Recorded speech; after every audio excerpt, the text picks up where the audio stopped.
je suis Karine Pierre-Louis, je suis la directrice de l'instance régionale d'éducation et de promotion de la santé de Martinique, autrement dit IREPS Martinique.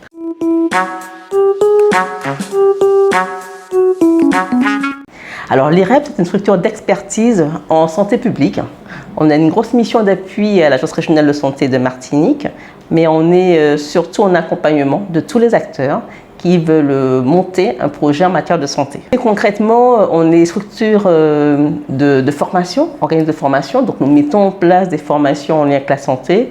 Donc c'est tout ce qui concerne la méthodologie de projet, c'est également le travail sur les compétences psychosociales, c'est également des formations sur la nutrition, des formations en lien avec la chlordécone, puisque nous avons un programme de santé que nous menons pour l'Agence régionale de santé, qu'on appelle le programme JAFA.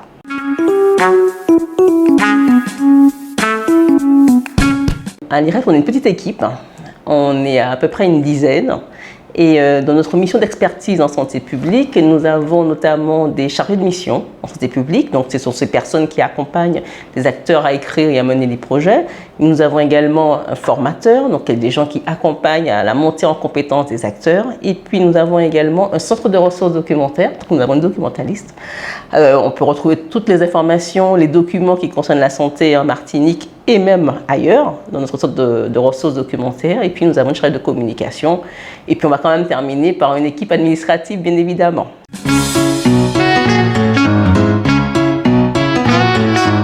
Tout simplement, c'est vrai qu'on peut répondre à tout. Alors, ça peut être des demandes toutes simples pour connaître des institutions qui seraient les plus adaptées par rapport à leurs besoins.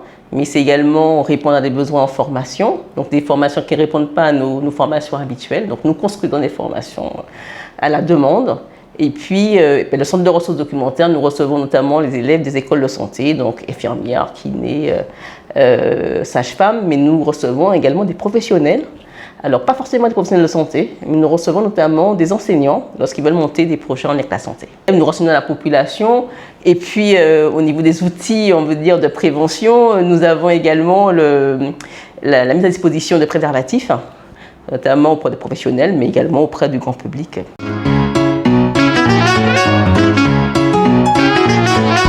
Oui, alors on est structure d'appui de l'Agence régionale de santé, donc on est financé pour mener en place des actions de santé publique. Et c'est vrai que ce dont je vous ai parlé, toutes ces missions que nous menons, donc la formation, l'accompagnement, la documentation, ce sont des actions qui sont déjà financées, donc qui sont gratuites pour les acteurs, pour les professionnels, pour la population. Donc j'invite tout le monde à nous contacter pour mener ces projets et puis pourquoi pas pour réfléchir par rapport à la crise actuelle.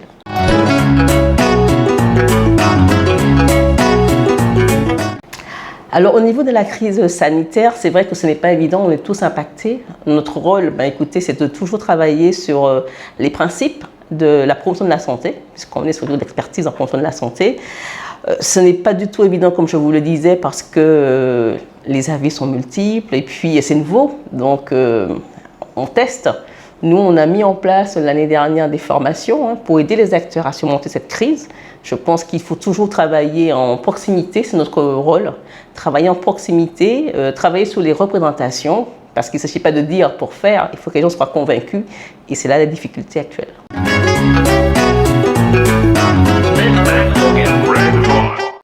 Alors c'est vrai que l'année dernière, on a tous été mis sous cloche, il a fallu mettre sous cloche l'IREPS en partie.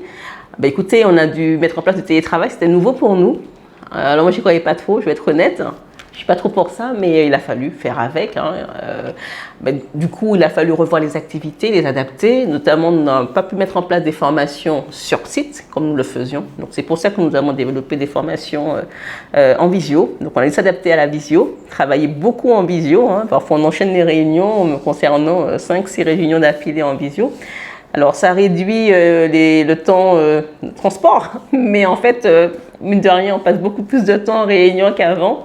Donc on s'est adapté tout simplement, il a fallu faire avec, il a fallu rassurer également nos partenaires, parce que ce n'était pas évident pour eux. C'est pour ça que l'année dernière, d'ailleurs, on a mis en place une petite enquête auprès d'eux pour savoir comment ils avaient vécu la crise, de façon à pouvoir les aider à rebondir.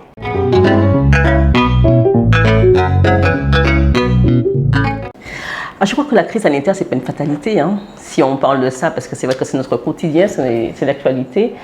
Alors, toutes les semaines, je crois qu'on attend tous les chiffres, mais en fait, ce qui convient actuellement, c'est de travailler avec ces équipes, de tout faire en place pour que les personnes se sentent bien là où elles travaillent, parce que ce n'est pas forcément évident actuellement, de façon à ce que la vie continue. Elle va continuer de toutes les façons avec ou sans nous, donc le but c'est de faire que tout se passe le mieux que possible.